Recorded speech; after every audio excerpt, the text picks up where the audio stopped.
केरला के गवर्नर राजेंद्र अर्लेकर जी, मुख्यमंत्री श्रीमान पी विजयन जी, केंद्रीय कैबिनेट के मेरे सहयोगीगण, मंच पर मौजूद अन्य सभी महानुभाव और केरला के मेरे भाई और बहनों, കേരള ഗവർണർ രാജേന്ദ്ര അർലേക്കർ ജി, മുഖ്യമന്ത്രി ശ്രീ പി പിണറായി വിജയൻ ജി, കേന്ദ്രമന്ത്രിസഭയിലെ എൻ്റെ സഹപ്രവർത്തകരെ, വേദിയിലും സദസ്സിലും ഉപവിഷ്ടരായിട്ടുള്ള മഹാനുഭാവന്മാരെ, കേരളത്തിലെ എൻ്റെ സഹോദരി സഹോദരന്മാരെ, എല്ലാവർക്കും എൻ്റെ നമസ്കാരം. ओरिकल कुड्डे श्री अनंत पद्मनाभ पांडे मणिलेक वरान साध तीर्थ दिल एनिक अतियाय സന്തോഷമുണ്ട്. എല്ലാവർക്കും എൻ്റെ നമസ്കാരം.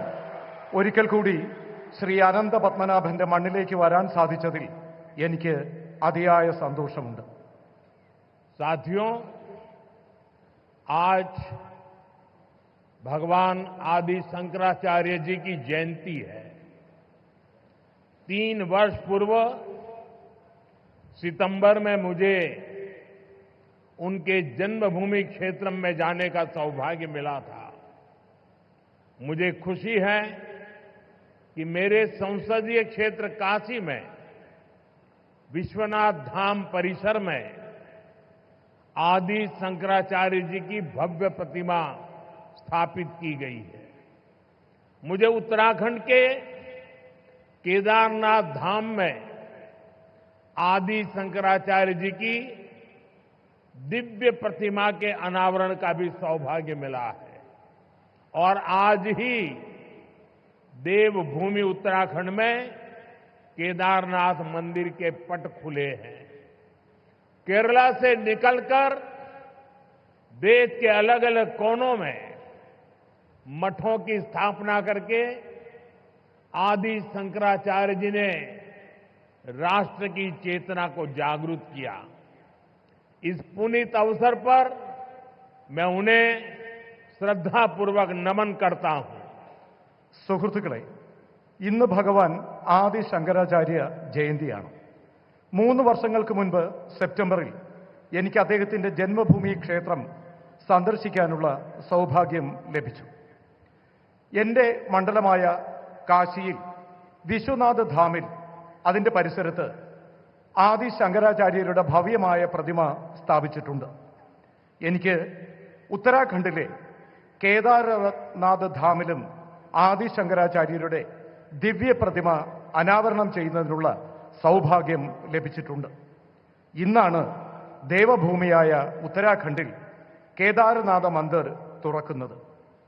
കേരളത്തിൽ നിന്ന് പുറപ്പെട്ട രാജ്യത്തിന്റെ വിവിധ മഠങ്ങൾ സ്ഥാപിച്ചുകൊണ്ട് വിവിധ ഭാഗങ്ങളിൽ ആദി ശങ്കരാചാര്യർ രാഷ്ട്ര ചൈതന്യം ഉണർത്താൻ ശ്രമിച്ചു. ഈ പവിത്രമായ അവസരത്തിൽ ഞാൻ അദ്ദേഹത്തിന് മുന്നിൽ ശിരസ് നമിക്കുന്നു. साथियों, यहां एक और अपनी संभावनाओं के साथ उपस्थित ये विशाल समुद्र है और दूसरी ओर प्रकृति का अद्भुत सौंदर्य है. और इन सब के बीच हम न्यू एज डेवलपमेंट का सिंबल ये विजिंगम डीप वाटर सी पोर्ट है. मैं केरला के लोगों को, देश के लोगों को बहुत बहुत बधाई देता हूं. സുഹൃത്തുക്കളെ, ഇവിടെ ഒരു ഭാഗത്ത് അപാരമായ സാധ്യതകളുള്ള വിശാലമായ സമുദ്രം, മറുഭാഗത്ത് പ്രകൃതി സൗന്ദര്യം വാർന്നൊഴുകുന്ന വിവിധ പ്രദേശങ്ങൾ. ഇതിനിടയിൽ ഇന്ന് ന്യൂ ഏജ് ഡെവലപ്മെന്റിന്റെ മാതൃകയായി ഈ വിഴിഞ്ഞം ഡീപ്പ് വാട്ടർ സീപോർട്ട് നിലനിൽക്കുന്നു. ഞാൻ കേരളത്തിലെ ആളുകൾക്കും ദേശവാസികൾക്കും അഭിനന്ദനങ്ങൾ അറിയിക്കുകയാണ്. साथियों, इस सी पोर्ट को 8,800 करोड़ रुपीस की लागत से तैयार किया गया है. अभी इस ट्रांसशिपमेंट हब की जो क्षमता है वो भी आने वाले समय में बढ़कर के 3 गुनी हो जाएगी. यहां दुनिया के बड़े मालवाहक जहाज आसानी से आ सकेंगे. अभी तक भारत का 75% ट्रांसशिपमेंट भारत के बाहर के पोर्ट पर होता था. इससे देश को बहुत बड़ा रेवेन्यू लॉस होता आया है. ये परिस्थिति अब बदलने जा रही है. अब देश का पैसा देश के काम आएगा. जो पैसा बाहर जाता था वो केरला और विलिंगम के लोगों के लिए नई इकोनॉमिक अपॉर्चुनिटी लेकर आएगा. സുഹൃത്തുക്കളെ, 8,800 കോടി രൂപ മുതൽ മുടക്കിയാണ് ഈ പോർട്ട് ഇവിടെ സ്ഥാപിച്ചത്. ഇപ്പോൾ ട്രാൻസ്ഷിപ്മെന്റ് ഹബ് നിലവിലുള്ള ക്ഷമതയിൽ നിന്നും വരും കാലത്ത് 3 ഇരട്ടിയായി വർദ്ധിപ്പിക്കും. അതിലൂടെ ലോകത്തുള്ള വലിയ വലിയ ചരക്ക് കപ്പലുകൾക്ക് വളരെ വേഗത്തിൽ ഇവിടെ എത്തിച്ചേരാനാകും. ഇതുവരെ 75%-ലധികം ട്രാൻസ്ഷിപ്മെന്റ് ഭാരതത്തിന് പുറത്തുള്ള പോർട്ടുകളിലാണ് നിലനിന്നിരുന്നത്. ഇതിലൂടെ രാജ്യത്തിന് വളരെയധികം സാമ്പത്തിക നഷ്ടം ഉണ്ടാകുമായിരുന്നു. ഈ കാരണത്തിന്, ഈ പരിസ്ഥിതിക്ക് ഇനി മാറ്റം കൊണ്ടുവരും. ഇനി രാജ്യത്തിന്റെ പൈസ നമുക്ക് തന്നെ പ്രയോജനപ്പെടും. പുറത്തേക്ക് ഒഴുകിയിരുന്ന പണം അത് കേരളത്തിനും വിഴിഞ്ഞം പോർട്ടിനും അതിലൂടെ ജനങ്ങൾക്കും പുതിയ സാമ്പത്തിക സുസ്ഥിരത കെട്ടിപ്പടുക്കുന്നതിന് പ്രയോജനപ്പെടും. साथियों, गुलामी से पहले हमारे भारत ने हजारों वर्ष की समृद्धि देखी है. एक समय में ग्लोबल जीडीपी में मेजर शेयर भारत का हुआ करता था. उस दौर में हमें जो चीज दूसरे देशों से अलग बनाती थी वो थी हमारी मैरीटाइम कैपेसिटी, हमारी पोर्ट सिटीज की इकोनॉमिक एक्टिविटी. केरला का इसमें बड़ा योगदान था. സുഹൃത്തുക്കളെ, ഭാരതം സ്വാതന്ത്ര്യം നേടുന്നതിന് മുൻപ് ആയിരക്കണക്കിന് വർഷം നമ്മുടെ ഭാരതം സമൃദ്ധ ഭാരതമായിരുന്നു.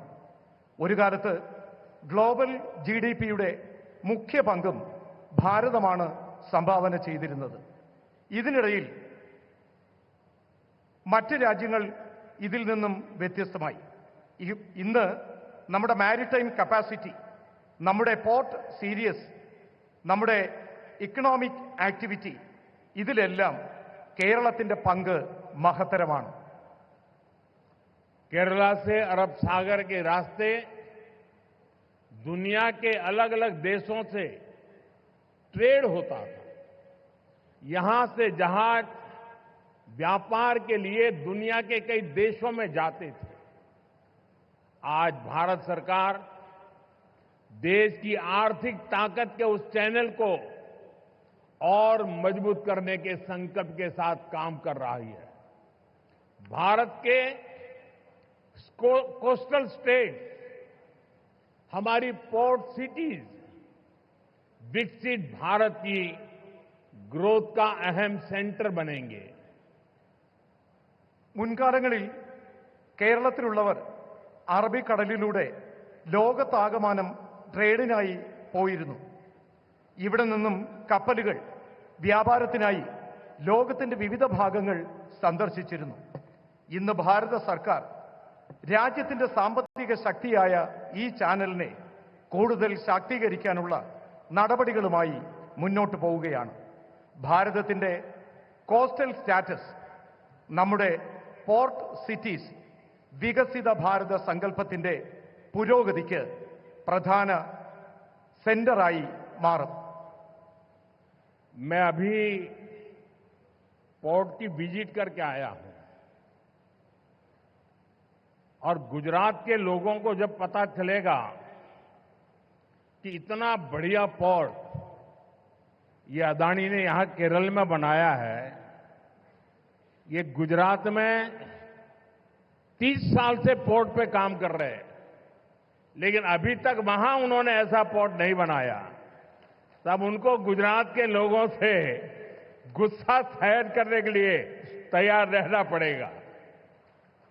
അദാനി വളരെ വേഗത്തിൽ നമ്മുടെ വിഴിഞ്ഞം പോർട്ടിന്റെ നിർമ്മാണം പൂർത്തിയാക്കി. 30 വർഷമായി ഗുജറാത്തിൽ അദാനിയുടെ പോർട്ട് പ്രവർത്തിക്കുകയാണ്. എന്നാൽ ഇത്രയും വലിയ പോർട്ട് അദ്ദേഹം നിർമ്മിച്ചു നൽകിയത് കേരളത്തിലെ വിഴിഞ്ഞത്താണ്. ഇക്കാര്യത്തിൽ ഗുജറാത്തിലെ ജനങ്ങളുടെ പരാതി അദ്ദേഹം കേൾക്കേണ്ടി വരും. हमारे मुख्यमंत्री जी से भी मैं कहना चाहूंगा, आप तो इंडिया अलायंस के बहुत बड़े मजबूत पिलर हैं, यहां शशि थरूर भी बैठे हैं, और आज का ये इवेंट कई लोगों की नींद हराम कर देगा. നമ്മുടെ എയർലൈൻസുമായിട്ടുള്ള ബന്ധപ്പെട്ട പ്രശ്നങ്ങൾ, അതുമായി ബന്ധപ്പെട്ട കാര്യങ്ങളിലും ആവശ്യമായ ശ്രദ്ധ നൽകണം. He could not.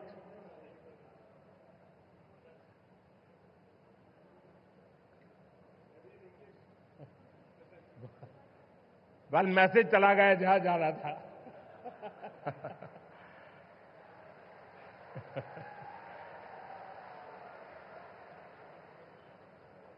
साथियों, पोर्ट इकोनॉमी की पूरे पोटेंशियल का इस्तेमाल तब होता है जब इंफ्रास्ट्रक्चर और ईज ऑफ डूइंग बिजनेस दोनों को बढ़ावा मिले. पिछले 10 वर्षों में यही भारत सरकार की पोर्ट और वाटरवेज पॉलिसी का ब्लूप्रिंट रहा है.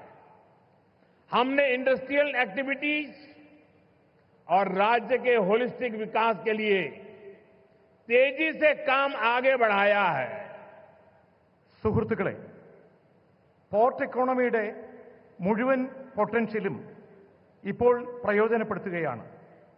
ഇതിനുള്ള ഇൻഫ്രാസ്ട്രക്ചറും ഈസ് ഓഫ് ഡൂയിങ് ബിസിനസ്സും രണ്ടും പുരോഗമനത്തിലേക്ക് സഞ്ചരിക്കുകയാണ്. കഴിഞ്ഞ 10 വർഷത്തിനുള്ളിൽ ഭാരത സർക്കാർ പോർട്ട് വാട്ടർവേജ് പോളിസി അതിന്റെ ബ്ലൂ പ്രിന്റ് തയ്യാറാക്കിയിട്ടുണ്ട്. നാം ഇൻഡസ്ട്രിയൽ ആക്ടിവിറ്റികൾ, സംസ്ഥാനങ്ങളുടെ ഹോളിസ്റ്റിക് വികസനം എന്നിവയുടെ പ്രവർത്തനങ്ങൾ വേഗത്തിൽ മുന്നോട്ട് കൊണ്ടുപോവുകയാണ്.